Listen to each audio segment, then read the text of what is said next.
तो हम लोग जो है पेडागोजी पढ़ रहे थे और पेडागोजी में हम लोग जो टॉपिक पढ़ रहे थे वह था स्वतंत्रतावाद शिक्षा। तो स्वतंत्रतावाद शिक्षा से संबंधित जो 3 प्रमुख आयोग आपको बने थे उन आयोगों को हमने जो है देख लिया था, जिसमें एक आपको राधा कृष्णन आयोग था, दूसरा जो है आपको मुदालियार आयोग था और तीसरा जो है कोठारी आयोग था। हमने बताया था कि कोठारी आयोग ने यह अनुशंसा की थी कि स्वतंत्र भारत देश का अपना एक शिक्षा नीति जो है होना चाहिए। ये अनुशंसा जो है आपको कोठारी कमीशन ने किया था और उसी के अनुशंसा के तहत जो है सन 1968 ईस्वी में स्वतंत्र भारत की पहली शिक्षा नीति जो है बनाई गई। शिक्षा नीति क्या होती है? तो शिक्षा नीति जो है किसी भी देश के शिक्षा व्यवस्था का दर्पण होता है।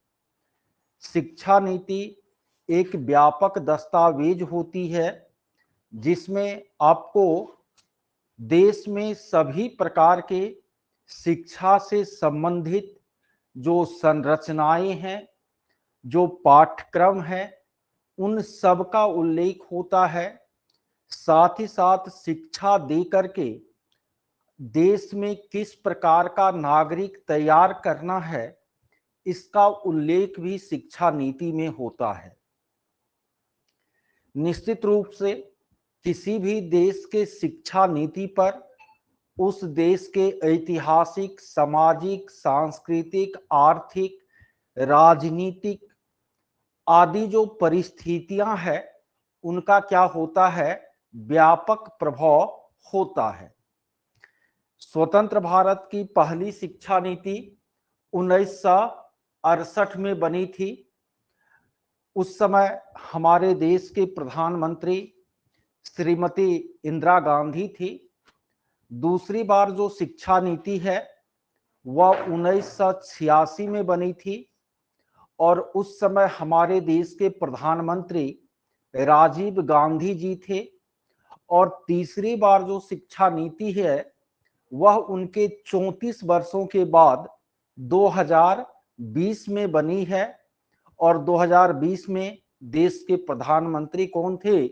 नरेंद्र मोदी जी थे। तो ये 3 बार जो है आपको शिक्षा नीति बनी है। तो सबसे पहले हम लोग राष्ट्रीय शिक्षा नीति 1968 से संबंधित महत्वपूर्ण तथ्यों को देख लेते हैं।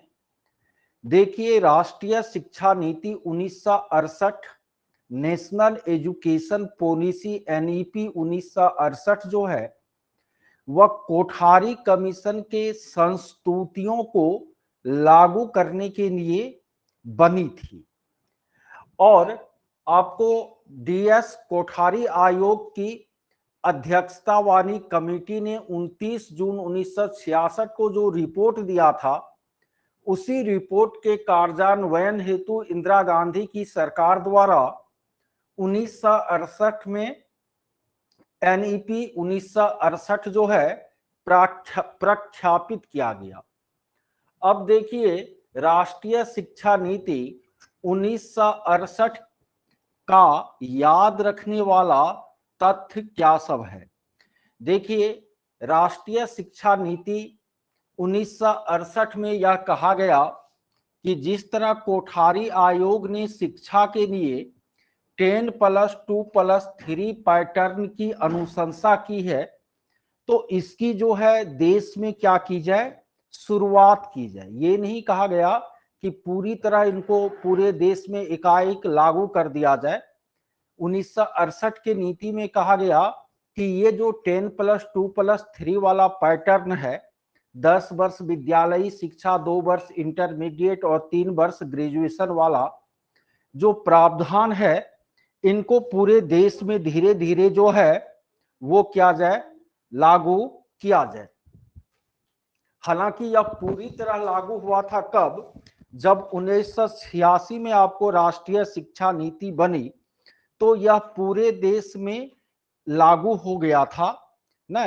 तो यदि आपको यह क्वेश्चन पूछे कि 10+2+3 का जो पैटर्न है किस शिक्षा नीति के द्वारा देश भर में लागू की गई, तो आपका उत्तर होगा एनईपी 1986।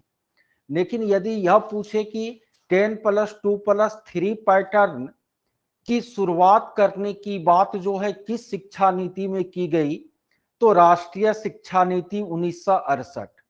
और यदि ये पूछे कि 10+2+3 वाला जो पैटर्न है इसका अनुशंसा किसने किया था, तब आपका उत्तर होगा कोठारी कमीशन। समझ रहे हैं? साथ ही साथ राष्ट्रीय शिक्षा नीति 1968 ने कहा कि जिस तरह कोठारी आयोग ने कहा है कि देश में त्रिभाषा सूत्र अपनाया जाए, तो इस सूत्र को भी आप धीरे धीरे क्या किया जाएगा, अब देश में लागू किया जाएगा, ये आपको कहा गया। साथ ही साथ 14 वर्ष तक के बच्चों के लिए अनिवार्य और निःशुल्क शिक्षा उपलब्ध हो, इसे सुनिश्चित किया जाएगा, ये भी बात एनईपी 1968 में कहा गया। साथ ही साथ एनईपी 1968 में साइंस और टेक्नोलॉजी, विज्ञान और प्रौद्योगिकी शिक्षा पर बल देने की बात की गई। साथ ही साथ शिक्षा क्षेत्र में आमूल-चूल पुनर्गठन की बात की गई। एनईपी 1968 में यह लक्ष्य रखा गया कि शिक्षा पर जो है केंद्र सरकार के कुल बजट का कम से कम 6% खर्च करने का कोशिश किया जाएगा। तो ये सारी बातें जो है राष्ट्रीय शिक्षा नीति 1968 में कही गई प्रमुख बातें हैं। जानते हैं 1968 में यह शिक्षा नीति जो है आपको लागू हुई। देखिए, जब देश में सरकारें बदलती है, तो जब अलग राजनीतिक विचारधारा वाली सरकार बनती है, तो नीतियों में भी परिवर्तन स्पष्ट रूप से देखने को मिलता है। आप सभी को पता है कि 1975 में 25 जून 1975 को इंदिरा गांधी ने पूरे देश में राष्ट्रीय आपातकाल, नेशनल इमरजेंसी लागू कर दिया था। और इसके बाद जो है आपको इंदिरा गांधी ने 1977 में चुनाव करवाया था देश में, और इस चुनाव में इंदिरा गांधी की जो कांग्रेस सरकार थी, जो 47 से 77 तक लगातार 30 वर्षों से शासन करती आ रही थी, उसकी क्या हो गई, बुरी तरह हार हो गई। और इस हार के बाद 1977 में जनता पार्टी की सरकार बनी, और इस सरकार के मुखिया मोरारजी देसाई बने। तो जनता पार्टी की जब सरकार बनी 1977 में, तो उनके बाद जो है आपको जब नया सरकार बना, नई विचारधारा वाला, तो आपको एक कमेटी का गठन पुनः इस नई सरकार ने कर दिया। ठीक है। और इसके बाद जो है उस समय के जो केंद्रीय शिक्षा मंत्री थे श्री प्रताप चंद्र सारंग मोरारजी देसाई की सरकार में केंद्रीय मंत्री थे। आपको कौन?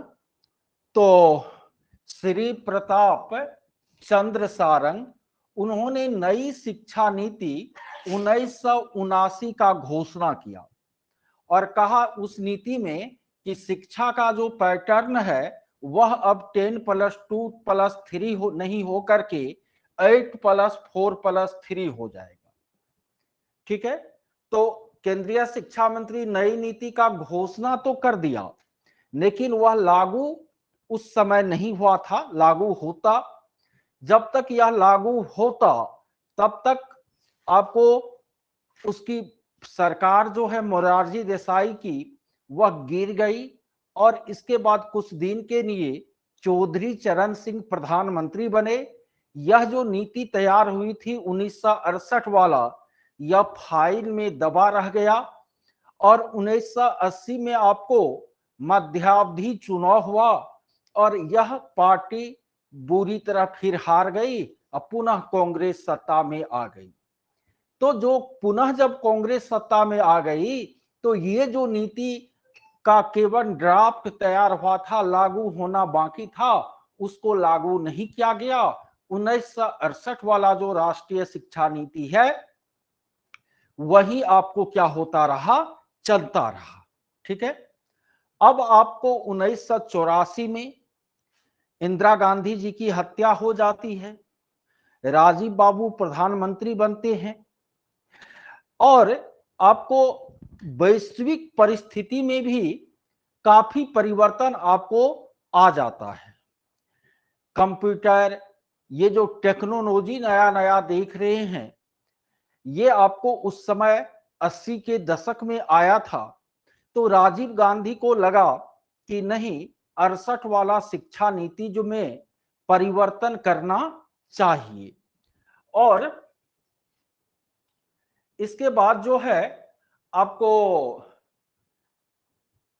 1985 में राजीव जी ने change of education A policy prospective नामक दस्तावेज प्रकाशित करवाया। इन पर आपको राष्ट्रीय स्तर पर बहस हुई और राष्ट्रीय शिक्षा नीति 1986 जो है अस्तित्व में आया और इसको 24 जुलाई 1986 से पूरे देश में लागू कर दिया गया। ये जो राष्ट्रीय शिक्षा नीति 1986 वाला आपको दस्तावेज है, उसमें कुल 11 भाग थे। कितने भाग थे? 11 भाग थे। अब देखिए राष्ट्रीय शिक्षा नीति 1986 की क्या क्या विशेषताएं हैं, कौन कौन सी इसमें मुख्य बातें हैं जिस पर आपको ऑब्जेक्टिव क्वेश्चन बनते हैं, तो उनको हम लोग देखते हैं। देखिए राष्ट्रीय शिक्षा नीति 1986 के द्वारा 10+2+3 वाला जो पैटर्न है, जिसकी अनुशंसा कोठारी कमीशन ने की थी, जिनको शुरू किया था 68 की शिक्षा नीति के द्वारा, उसको पूरी तरह लागू कर दिया गया। कब? 1986 की राष्ट्रीय शिक्षा नीति के द्वारा पूरे देश में शिक्षा का जो ढांचा है वह 10+2+3 कर दिया गया। साथ ही साथ एनईपी 1986 के तहत ही देश के प्रत्येक जिले में एक नवोदय विद्यालय खोलने पर क्या बनी? सहमति बनी और लक्ष्य रखा गया कि इस नवोदय विद्यालय में ग्रामीण क्षेत्र के विद्यालयों में जो पढ़ने वाले मेधावी छात्र हैं उनका प्रतियोगिता परीक्षा के आधार पर नामांकन होगा और उनकी मेधा के अनुसार उनको इस विद्यालय में शिक्षा उपलब्ध करवाई जाएगी। तो देश में नवोदय विद्यालय की शुरुआत किस शिक्षा नीति के तहत हुई? तो आपका आंसर होगा राष्ट्रीय शिक्षा नीति 1986। उसके बाद आपको प्रत्येक पंचायत में विद्यालय को का एक संकुल बनाया जाए, क्लस्टर बनाया जाए। ये जो बीआरसी सीआरसी आप लोग सुनते होंगे, ये प्रावधान भी एनईपी 1986 के द्वारा ही सामने आया। एनईपी 1986 में कहा गया कि देश में सर्व शिक्षा अभियान लागू किया जाए, ऐसा इस नीति में कहा गया न। जैसे आपको एनईपी 2020 में कहा गया कि नहीं, अब जो है बीएड वाला जो पाठ्यक्रम है उनको 4 वर्षीय किया जाए। तो 2020 में यह नीति लागू हो गया है, लेकिन इसका अभी तक पूरा क्रियान्वयन नहीं हुआ है। तो यही बात है, सर्व शिक्षा अभियान देश में शुरू किया जाए, यह अनुशंसा एनईपी 1986 के द्वारा ही की गई। लेकिन सर्व शिक्षा अभियान को लागू किया गया देश भर में सन 2000 में, 14 वर्षों के बाद। न हम पढ़ाएंगे, सर्व शिक्षा अभियान को सन 2000 में लागू किया गया। सर्व शिक्षा अभियान, सब पढ़े सब बढ़े। इनके बाद ऑपरेशन ब्लैक बोर्ड चलाया जाए। यह भी आपको राष्ट्रीय शिक्षा नीति 1986 में कहा गया कि ऑपरेशन ब्लैक बोर्ड जो है चलाया जाए। अब प्रश्न है कि ये ऑपरेशन ब्लैक बोर्ड क्या था?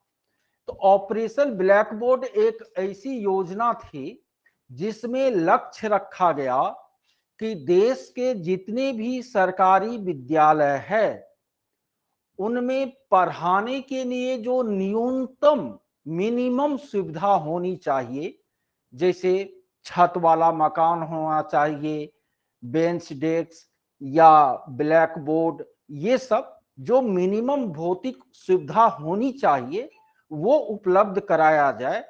यही आपको ऑपरेशन ब्लैक बोर्ड योजना का लक्ष्य था।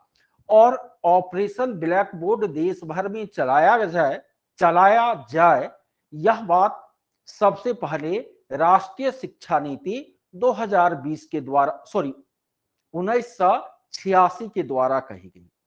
एनईपी 1986 के तहत ही देश भर में डायट, डिस्ट्रिक्ट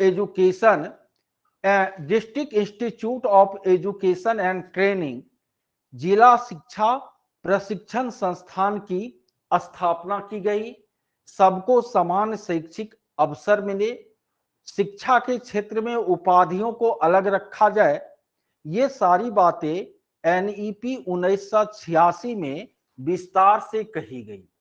साथ ही साथ एनईपी 1986 में कहा गया कि ECCE, early childhood care and education, प्रारंभिक बाल्यावस्था शिक्षा और देखभाल, इसे शुरू किया जाए। टीचर ट्रेनिंग प्रोग्राम पर जोर दिया गया इस नीति के द्वारा। और एनईपी 1986 का आधार वाक्य था, शिक्षा एक उत्तम निवेश है। Education is the best investment. शिक्षा एक उत्तम निवेश है। ये कथन किसका है? तो एनईपी 1986 का है। शिक्षा एक उत्तम निवेश है, यह कथन एनईपी 1986 का है। बाल केंद्रित शिक्षा, दूरस्थ और मुक्त विश्वविद्यालयों की स्थापना, ग्रामीण विश्वविद्यालयों की स्थापना, साथ ही साथ आपको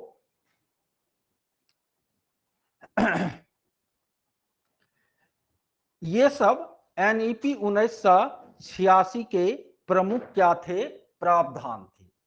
देखिए, राष्ट्रीय शिक्षा नीति 1986 लागू तो हो गया 1986 में, लेकिन इसमें कहा गया था कि हर एक 5 वर्ष के बाद शिक्षा नीति में क्या किया जाएगा? समीक्षा किया जाएगा, और यदि कुछ नया उसमें जोड़ने की बात होगी तो उसे जोड़ा जाएगा। ठीक है। इसके बाद आपको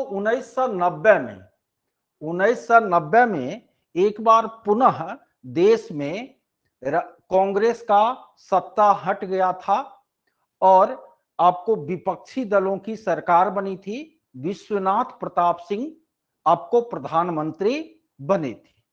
तो 1990 में आपको राष्ट्रीय शिक्षा नीति 1986 के समीक्षा के लिए आचार्य राममूर्ति समिति का गठन हुआ। इस समिति ने 1992 में अपना रिपोर्ट दिया, लेकिन इसी बीच फिर से 1991 में कांग्रेस की सरकार बन गई। तो राममूर्ति समिति तो काम कर ही रहा था, इसने एक और समिति बना दिया, जनार्दन रेड्डी समिति न 1992 में। दोनों समिति के रिपोर्ट के आधार पर एनईपी 1986 में कुछ संशोधन किया गया, जिसे प्लान ऑफ एक्शन 1992 कहते हैं। इंजीनियरिंग पाठ्यक्रम के लिए जेई या AIEEE एग्जाम की शुरुआत इसी समिति की अनुशंसा का क्या था, देन था। आप लोग बातें समझ रहे हैं? बताइए।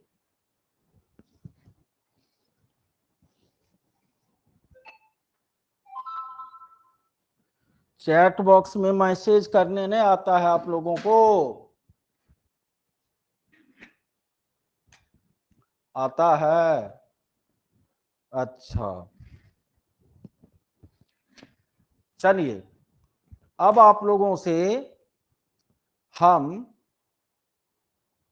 ऑब्जेक्टिव क्वेश्चन आंसर कर रहे हैं। अभी जो पढ़ाए हैं उस पर आधारित। पहला प्रश्न है, देश की पहली राष्ट्रीय शिक्षा नीति कब तैयार हुई थी? जल्दी जल्दी मैसेज कीजिए। फर्स्ट एनईपी कब बना था पहली बार? पूजा लिख रही है 1986, सब 1986 लिख रहे हैं। अरे पगलेट सब, समुच्चा रामायण पढ़ देते हैं, सीता का पते नहीं है। कहां आप लोगों का ध्यान रहता है? 1968 में ना पहली राष्ट्रीय शिक्षा नीति बनी थी, 1986 में तो दूसरा बना था।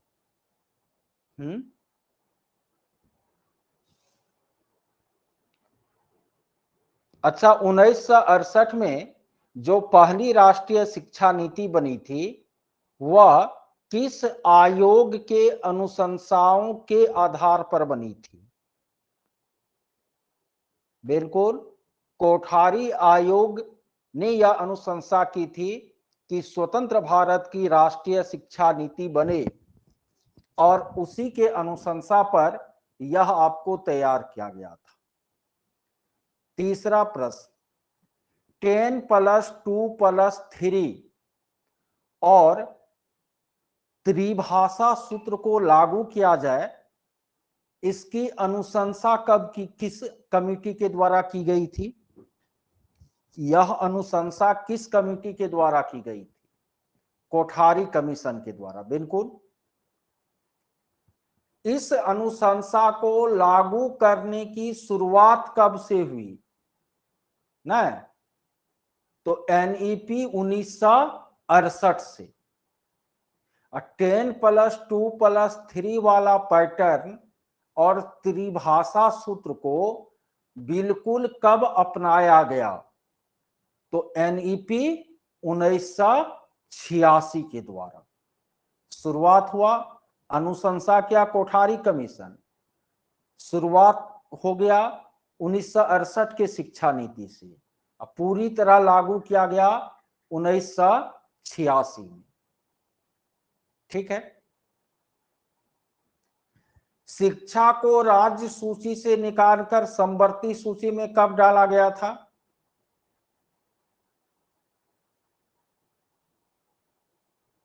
1986 76 में संविधान के 42वें संशोधन द्वारा, पिछले क्लास में बताई थी।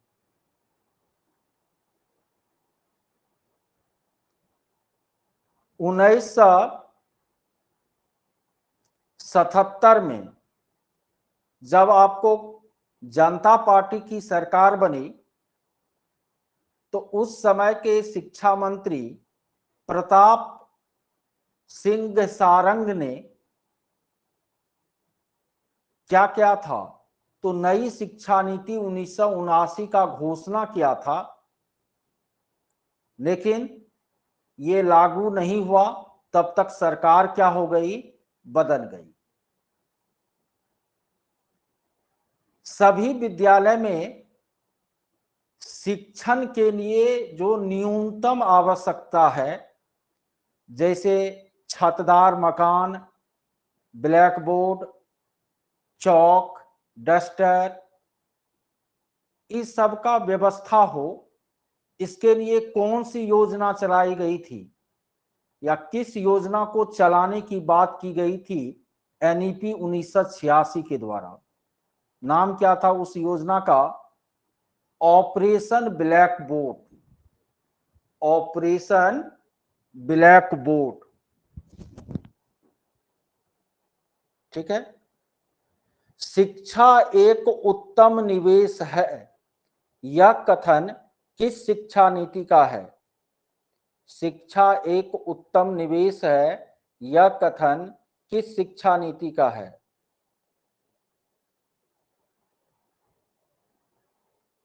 एनईपी 1986 का। एनईपी 1986 का यह क्या है? आपको कथन है, शिक्षा एक उत्तम निवेश है। ये जो सीआरसी, बीआरसी, डायट, इस सब का जो स्थापना हुआ वह किस शिक्षा नीति के तहत? तो एनईपी 1986 के तहत, राष्ट्रीय शिक्षा नीति 1986 के तहत। देश में नवोदय विद्यालयों की स्थापना किस शिक्षा नीति की देन है? तो वही दूसरी शिक्षा नीति एनईपी 1986 का देन है, देश में नवोदय विद्यालयों की स्थापना। आचार्य राममूर्ति समिति का गठन कब हुआ था? 1990 में। रिपोर्ट उसने कब दिया? 1992 में। अब बीच में 1991 में सरकार फिर कांग्रेस का आ गया, तो जनार्दन रेड्डी समिति 1992 उन्होंने बनाया। दोनों समिति के रिपोर्ट के आधार पर 1992 में राष्ट्रीय शिक्षा नीति 1986 में कुछ संशोधन किया गया, जिसको प्लान ऑफ एक्शन 1992 नाम दिया गया।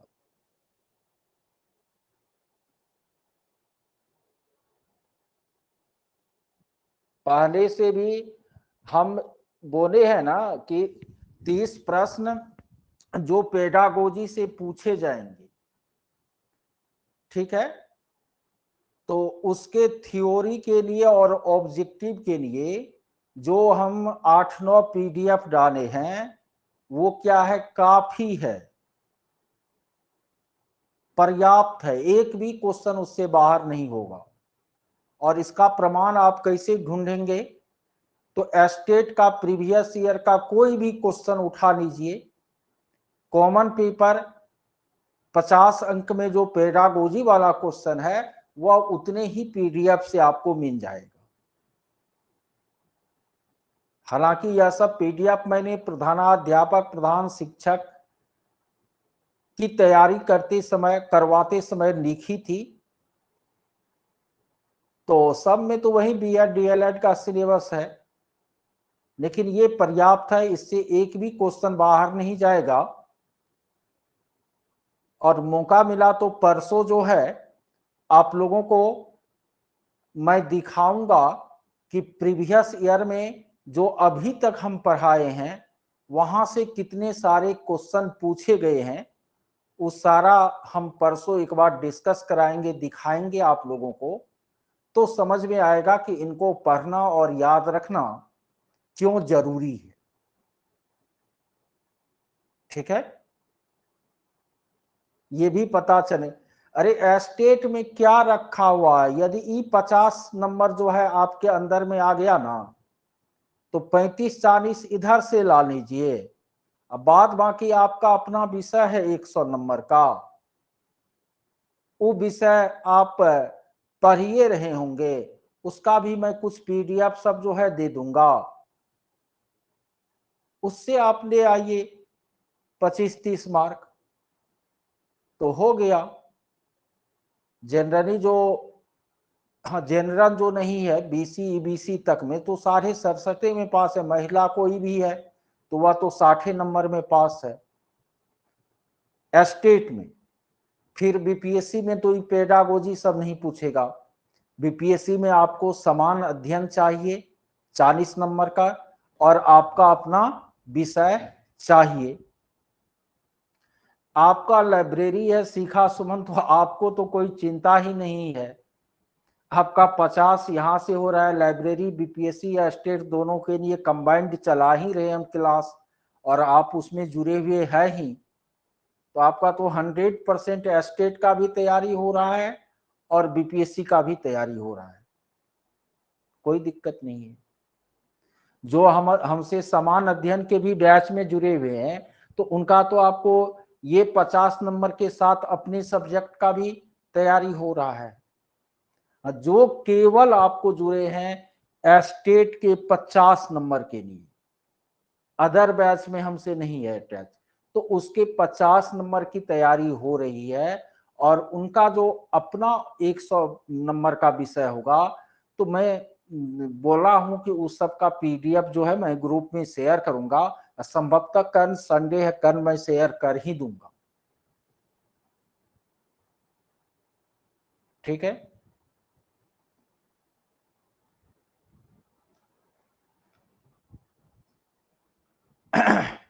निकलने के लिए मेहनत तो करना पड़ेगा ना। हाँ जीके भी आपको, जीके पूछेगा BPSC में 40 नंबर, स्टेट में 10 नंबर का।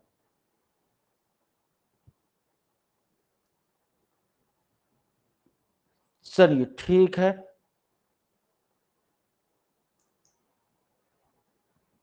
फिर हम लोग अगले क्लास में मिलेंगे।